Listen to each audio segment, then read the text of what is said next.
आज की कहानी है एक ऐसे कैदी की जो हर बार जेल से भाग निकलता है, फिर चाहे कितनी भी सिक्योरिटी क्यों ना हो। ये कहानी है जापान के सबसे खूंखार कैदी सुजुकी की, जो इस समय जापान की सबसे हाई सिक्योरिटी जेल में अपनी सजा काट रहा है। चेकिंग ड्यूटी पर घूम रहे गार्ड्स के जाने के बाद सुजुकी अचानक मुस्कुराया और अपना एक दांत बाहर निकाल लिया। कुछ देर बाद गार्ड्स फिर से चेकिंग करने आए, लेकिन इस बार सुजुकी फरार हो चुका था। उन्हें वहाँ किसी के मौजूद होने का शक हुआ, लेकिन सुजुकी भी कोई कच्चा खिलाड़ी नहीं था। वो बिना आवाज किए रोशनी से बचता हुआ इधर से उधर छुपता रहा। जब गार्ड्स ने आइसोलेशन सेल की दोबारा चेकिंग की तो वो समझ गए कि सुजुकी भाग चुका है। उन्होंने तुरंत बाकी के गार्ड्स को बुलाया और देखते ही देखते वहाँ भीड़ इकट्ठा हो गई। जब सुजुकी छत से भाग रहा था तो जोर जोर से जेल के सायरन बजने लगे। अचानक जोरदार बारिश शुरू हो गई और हमें पीछे की कहानी दिखाई जाती है।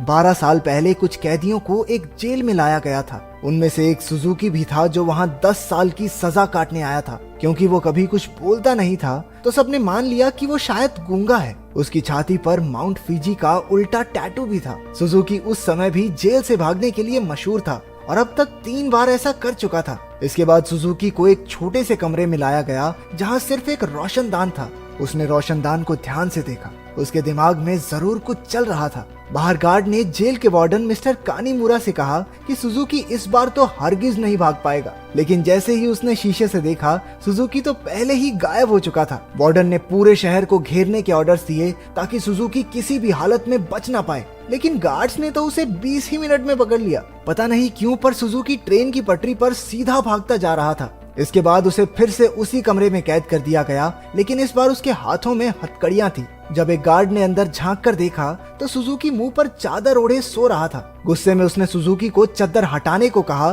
क्योंकि वो कोई चांस नहीं लेना चाहते, लेकिन जब बार बार कहने पर भी उसने चादर नहीं हटाई तो गार्ड्स ने मिलकर उसकी बुरी तरह पिटाई की। अगली सुबह वार्डन ने सुजुकी के सारे पुराने रिकॉर्ड्स निकाले। ध्यान से पढ़ने पर उसे पता चला कि जब भी सुजुकी जेल से भागता है तो हर बार वो ट्रेन की पटरी पर ही पकड़ा जाता है। रात को वार्डन गार्ड्स के साथ चेकिंग पर निकला। वो सुजुकी के सेल में पहुंचकर हैरान रह गए क्योंकि उसने किसी तरह अपनी हथकड़ियां खोल दी थी। गुस्से में गार्ड्स ने उसे मारते हुए पूछा, कैसे खोली हथकड़ियां? हाँ, कैसे खोली हथकड़ियां? लेकिन हमेशा की तरह सुजुकी चुप रहा।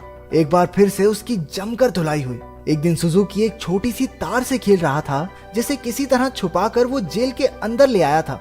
सवाल ये उठता है कि वो इस तार को अंदर लाया कैसे? मुंह में छुपा के? ना, गू में छुपा के। इसी तार की मदद से वो अपनी हथकड़ियां खोलता था। कुछ दिन बाद वार्डन 1 हफ्ते की छुट्टी पर अपने घर चला गया।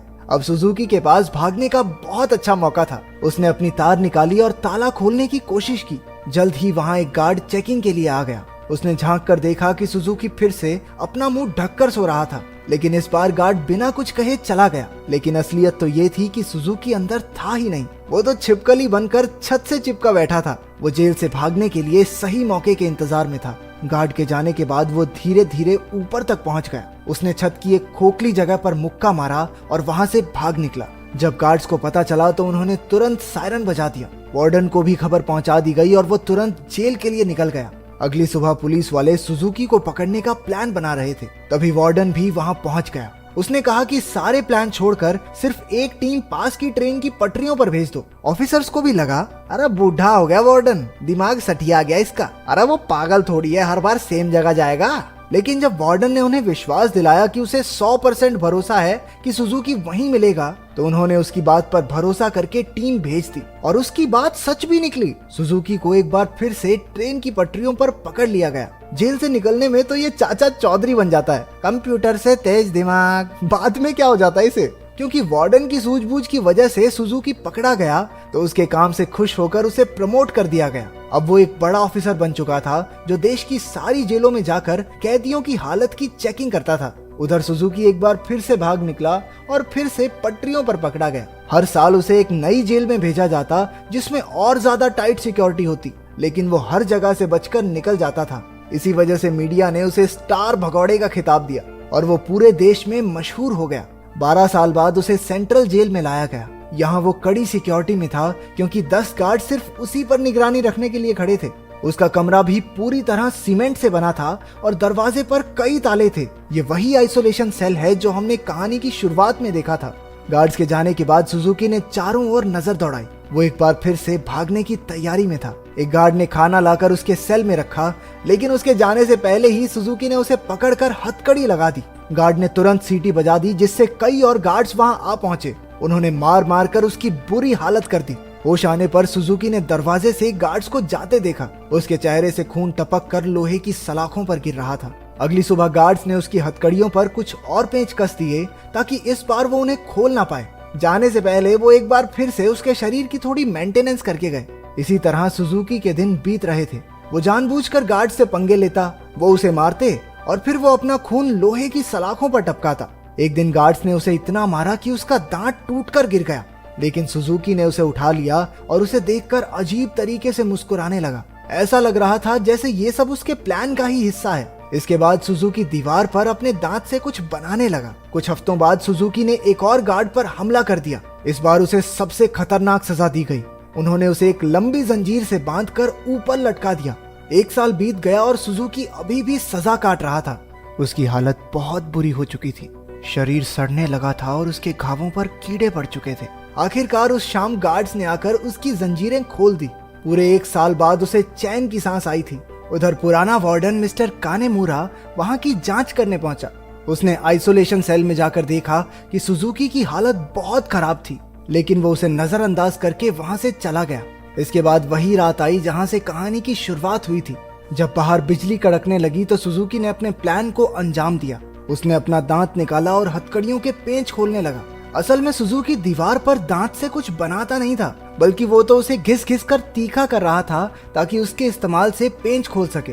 हथकड़ियों से आजाद होकर उसने दरवाजे पर जाकर लोहे की सलाखों को धक्का देना शुरू किया। लगातार खून टपकने की वजह से सलाखों पर जंग लग चुका था। कुछ ही पलों में सलाखें टूट गई और सुजुकी जेल से फरार हो गया। इसके बाद सुजुकी के जन्म की कहानी बताई गई। उसके पैदा होते ही उसकी माँ की मौत हो गई थी और उसका बाप जेल में सड़ रहा था। इसी वजह से वो अपने रिश्तेदारों के घर पला। एक दिन सुजुकी जंगल में प्रैक्टिस कर रहा था जब उसे दूर से एक आदमी आता दिखाई दिया। ये कोई और नहीं उसका बाप था। उन्होंने कुछ समय बातें की और तभी उसने अपने पिता की छाती पर माउंट फीजी का एक टैटू देखा। बदकिस्मती से जल्द ही वहाँ कुछ पुलिस वाले आ गए जो सुजुकी के पिता को पकड़ना चाहते थे। वो उन्हें देखकर रेल की पटरी पर सीधा सीधा भागने लगा। इस दिन सुजुकी ने कसम खाई कि एक ना एक दिन अपने पिता से जरूर मिलेगा। वर्तमान समय में सुजुकी फरार होकर एक बार फिर से पटरियों पर दौड़ रहा था। मिस्टर कानीमुरा ने पीछे से उसे रुकने के लिए आवाज दी और हैरानी की बात यह थी कि वो रुक भी गया। कुछ ही देर में गार्ड्स की एक टीम आकर उसे पकड़कर ले गई। देश की सबसे कड़ी सिक्योरिटी की जेल भी सुजुकी को नहीं रोक पाई, इसलिए मिस्टर कानीमुरा ने उसे धरती की सबसे खतरनाक जेल प्रिजन आइल में भेजने के ऑर्डर्स दे दिए। प्रिजन आइल किसी मामूली जेल की तरह नहीं थी। वो समंदर के बीचों बीच बनी थी जहां लगातार तेज बहाव रहता था और सबसे जरूरी बात वहां ट्रेन की पटरी तो बिल्कुल नहीं थी। और तो और समंदर शार्क्स से भरा हुआ था, इसलिए वहां से भागकर बच निकलना एकदम नामुमकिन था। जेल के अंदर के हालात भी इतने ही खतरनाक थे। पूरी जेल में चारों ओर हजारों गार्ड्स थे और अगर कोई कैदी भागने की कोशिश करता तो उसे देखते ही गोली मार देने के ऑर्डर्स थे। जब सुजुकी वहां पहुंचा तो उसे तुरंत उसके सेल में बंद कर दिया गया। वो कोई कमरा नहीं बल्कि कुछ रॉड्स थी जिन्हें सुजुकी के शरीर के आसपास ऐसे जोड़ दिया गया था जिससे भागना तो दूर वो हिल डुल भी ना सके। उधर कानीमुरा ने जेल की लाइब्रेरी में जाकर सुजुकी के बारे में जानकारी निकालनी शुरू कर दी। ढूंढने पर उसे कुछ पुरानी फाइल्स मिली जिन्हें वो पढ़ने लगा। उधर जेल में सुजुकी ध्यान लगाकर खड़ा था। हालांकि बाकी लोगों के लिए वहां से भागना नामुमकिन था, लेकिन सुजुकी के दिमाग में कुछ तो खिचड़ी पक रही थी। अचानक उसने अपने दोनों कंधों को डिसलोकेट कर लिया और उस छोटी सी जगह से सिकुड़कर धीरे धीरे बाहर निकलने लगा। एक कैदी ने उसे ऐसा करते देख लिया, लेकिन वो इतना नशे में भंट था कि कुछ बोल नहीं पाया। उधर कानीमुरा अभी भी अपनी रिसर्च कर रहा था कि जेल के सायरन बजने लगे। हालांकि परेशान होने की बजाय जेल का वार्डन खुश हो गया, क्योंकि वहां से बचकर निकलने का कोई रास्ता था ही नहीं। ऊपर से आज सारे गार्ड्स को एक कैदी को गोली मारने का मौका मिलेगा। मिस्टर कानीमुरा ने उसे समझाने की कोशिश की कि सुजुकी कोई आम कैदी नहीं है, लेकिन वार्डन ने उसकी बात को नजरअंदाज कर दिया। अगली सुबह कई गार्ड्स को बंदूकें देकर पूरे आइलैंड में फैला दिया गया। वार्डन अपने आदमियों को कुछ समझा रहा था कि वहां मिस्टर कानीमुरा आ गया। उसने वार्डन को बताया कि सुजुकी असल में अपने बाप को ढूंढने आया है जो इसी आइलैंड पर कैद है। ये सुनकर सब हक्के बक्के रह गए और तभी सुजुकी की असलियत का खुलासा हुआ। असल में अब तक जो भी हुआ वो सब सुजुकी के प्लान का एक हिस्सा था। वो बार बार जेल से भागकर जानबूझकर पकड़ा जाता था ताकि आखिरकार प्रिजन आइल तक पहुंच सके। उसका असली मकसद था अपने पिता को आजाद करवाना।